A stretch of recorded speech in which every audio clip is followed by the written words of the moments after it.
Welcome back.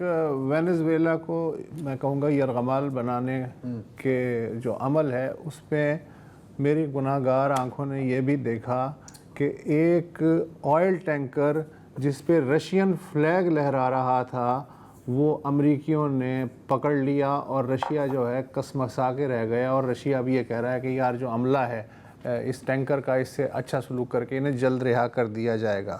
تو ایسے ماحول میں انور اقبال صاحب لیٹن امریکہ ایک مجبور ہاری کی طرح سر جھکائے برداشت کرتا رہے گا, یا کبھی نہ کبھی مستقبل قریب میں یا بعید میں کوئی ریڈ لائن بھی دیکھ رہے ہیں کہ بہت ہو چکا اس سے آگے تم نہیں جاؤ گے؟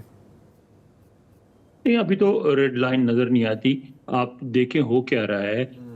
صدر ٹرمپ کے بارے میں آپ سب کچھ کہہ سکتے ہیں, مگر آپ یہ نہیں کہہ سکتے کہ وہ غلط بیانی سے کام لیتے ہیں. غلط بیانی اس وقت کرتے ہیں جب آپ ان پہ سوال ان پہ کہنا شروع کرتے ہیں آپ نے یہ کیا وہ کیا, تو پھر وہ تھوڑا سا کہتے ہیں نہیں ایسا بھی تھا, کوئی حقوق کی خلاف ورزی بھی تھی فلاں تھی. ورنہ آپ دیکھیں جو ان کا پہلا بیان ہوتا ہے اس میں بالکل سچی بات کہتے ہیں. انہوں نے صاف صاف کہا تھا اور تیل کا نام لیا تھا کہ تیل جو ہے وہ ہمیں بلونگ کرتا ہے, ٹھیک ہے. اور آپ یہ دیکھیں کہ انہوں نے بعد میں پریس کانفرنس میں منرو ڈاکٹرین کا حوالے دیا. وہ ہے کیا ڈاکٹرین؟ وہ یہ ہے کہ جو یعنی فرانس اور برطانیہ کے ساتھ تھا, جو کہ فرینڈلی یورپین پاورز تھیں. 1823 میں سائن ہوا تھا. اس میں یہ تھا کہ جو لیٹن امریکہ ہے وہ امریکہ کا بیک یارڈ ہے, اس میں فرانس اور برطانیہ مداخلت نہیں کریں گے. اور وہ امریکہ اب تک اس کو مانتا, اس ڈاکٹرین کو اور عمل کرواتا ہے. اور وہ انہوں نے یہ بات کہی بعد میں ان کے ٹرمپ انتظامیہ کے اعلیٰ حکام نے کہ وہاں چین بھی آ رہا تھا, وہاں روس بھی آ رہا تھا, وہاں ایران بھی آ رہا تھا, جو ہم کسی بھی قیمت میں برداشت نہیں کرتے. اور آپ کو تھوڑا سا پرسپیکٹو کو بڑھائیں تو آپ کو سمجھ میں آتی ہے بات کہ ہو کیا رہا ہے. اگر وہاں اکنامک ایکٹیویٹیز وہاں بڑھتی ہیں تو سارا کچھ وہاں چلا جائے گا. تو آپ صدر ٹرمپ نے پہلے بھی کہا ہے کہ وہ اس بات کو پسند نہیں کرتے. اور آپ پالیسیز دیکھیں کہ انڈیا کو اب اس طرح نہیں کوشش کی جا رہی بنانے کی چین کے مقابلے میں جس طرح پہلے کوشش کی جا رہی تھی. اس کے برعکس اب کیا ہوگا وینیزویلا کے نتیجے میں, گرین لینڈ کے نتیجے میں, کہ اکنامک ایکٹیویٹیز دوبارہ ویسٹرن ہیمسفیئر میں واپس آئیں گی. اور ویسٹرن ہیمسفیئر جو ہے دوبارہ ہی یہی مرکز رہے گا, ایک ہب رہے گا اکنامک ایکٹیویٹیز کا.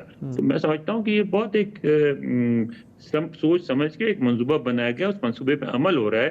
یہ کوئی نی جرک ریئیکشن نہیں ہے. اور جو آنے والی انتظامیہ ہوگی وہ تو جو برا بھلا ہے وہ ٹرمپ انتظامیہ برداشت کر لے گی. لیکن جب اس کے جو فروٹس آنے شروع ہوں گے تو وہ کیوں کہیں گے کہ اچھا وینیزویلا کو چھوڑ دو. وہ کہیں گے ٹھیک ہے ہم تھوڑے حقوق اور دیتے ہیں, ہم کوئی تعلقات بہتر بناتے ہیں, لیکن یہی ارینجمنٹ چلتا رہے تو بہتر ہے. ہاں اچھا, ایک مطلب کہ گرین لینڈ کی تو خیر نہیں پھر اس کا مطلب ہے, کیونکہ جس طرح یہ لگ رہا ہے اور جو کہتا ہے یہ کر ہی دیتا ہے. ہاں تو I think Greenland is definitely. ایک انٹرسٹنگ خبر یہ ہے, شکریہ انور. ہاں تھینک یو سو مچ.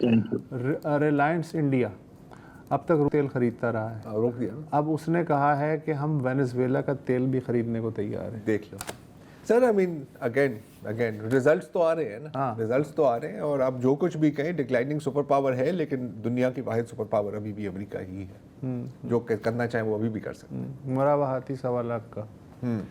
فی الحال اجازت دیجیے, خدا حافظ.